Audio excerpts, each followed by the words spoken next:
प्रणाम। एक विनती है आपसे। कहिए राजन। पिछले कई दिनों से मेरे स्वप्न में मेरे पिताश्री आ रहे हैं। मैंने ब्राह्मणों से भी इसका अर्थ पूछा तो उनका कहना था कि तुम्हारे पिताश्री को शांति नहीं मिली, उनके लिए पूजा करनी हो, यज्ञ संपन्न करना होगा। आप तो परम ज्ञान का स्वरूप है, तो विनती है आपसे कि पूजा विधि आप ही के हाथों से हो, जो मेरे पिताश्री तक पहुंचे, उन्हें मुक्ति मिले, जीवन मरण के इस चक्र से वो मोक्ष पाले। अवश्य राजन।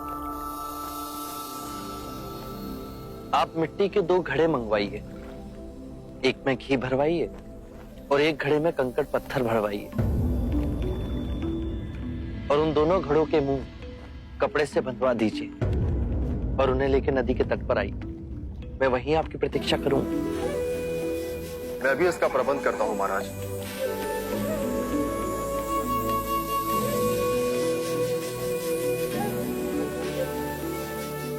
महाराज, अब आप इन दोनों घड़ों को पानी में डाल दीजिए।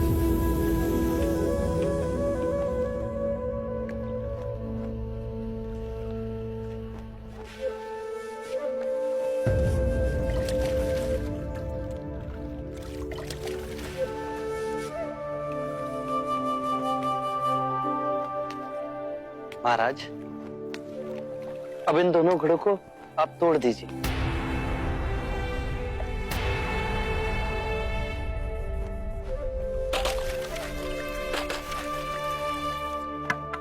महाराज, अब आप ध्यान से देखिए कि ऊपर उठ पानी पर तैरने लगा।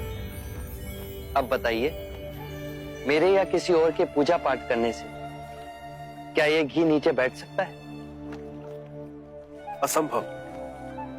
ये तो घी का स्वभाव ही नहीं। सत्य कहा आपने। उसी प्रकार किसी भी पूजा पाठ, विधि विधान, कर्म कांड के द्वारा पानी के अंदर डूबे हुए कंकड़ पत्थर क्या ऊपर आ तैर सकते हैं? नहीं बुद्ध, ये तो प्रकृति के नियम के विरुद्ध है। तो हम प्रकृति से भिन्न कैसे हुए? हम भी तो प्रकृति का ही रूप है। सत्य कहा बुद्ध। एक सत्य ये भी है राजन, यदि हमारे पूर्वजों ने अपने जीवन काल में कंकड़ पत्थर बोए, दुष्कर्म किए, तो वो स्वाभाविक ही कंकड़ पत्थर की तरह नीचे बैठ जाएंगे। और यदि उन्होंने अपने जीवन काल में सत्कर्म किए तो स्वाभाविक ही घी की तरह ऊपर आ तैरने लगेंगे। जो बोएंगे वही काटेंगे।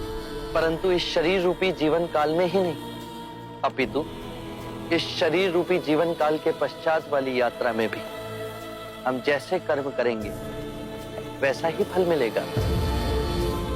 अब बताइए, इस प्रकृति के नियम को कोई पूजा पाठ, कर्म कांड, विधि विधान, यज्ञ हवन मिटा सकता है?